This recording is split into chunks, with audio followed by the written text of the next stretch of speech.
তো আজকে কী রান্না করছি সেইটাই তোমাদের সঙ্গে শেয়ার করছি। প্রথমে করে নিচ্ছি মাছের টক, এটা আমাদের জন্য। তারপরে করে নেবো মাছের ঝাল, যেটা আমার ছেলের জন্য, কারণ ও মাছের টক খায় না, তার জন্য মাছের ঝাল মাছ করতে হচ্ছে। আর আমরা তো টক খাবো, সেই জন্য আমাদের টক হচ্ছে মাছের। তো আমার ছেলের জন্য মাছের ঝাল মাছটা বানিয়ে নিচ্ছি আমাদের টকটা বানানোর পরে।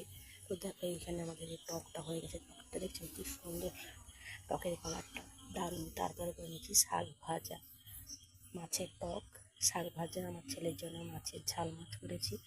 আর একটা স্পেশাল জিনিস আছে, যেটা আমার ফেভারিট খাবার, মাছের তেল ভাজা। এই যে মাছের তেল দিয়ে বেগুন ভাজা জাস্ট দারুণ লাগে। তো এইটা হলে ভাতে আর কিছুই লাগে না, যে মাছের তেল ভাজা দারুণ খেতে লাগে। মাছের তেল দিয়ে বেগুন দিয়ে ভাজা করছি, এইটা খেতে দারুণ লাগে। আমার তো দারুণ লাগে, কার কার ভালো লাগে।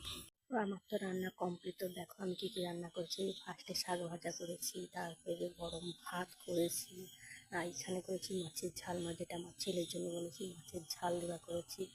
আর করেছি আমাদের জন্য মাছের টক, আর করেছি সেই স্পেশাল খাবার আমার এটা মাছের তেল ভাজা বেগুন দিয়ে, যা দারুণ লাগে না এটা খেতে।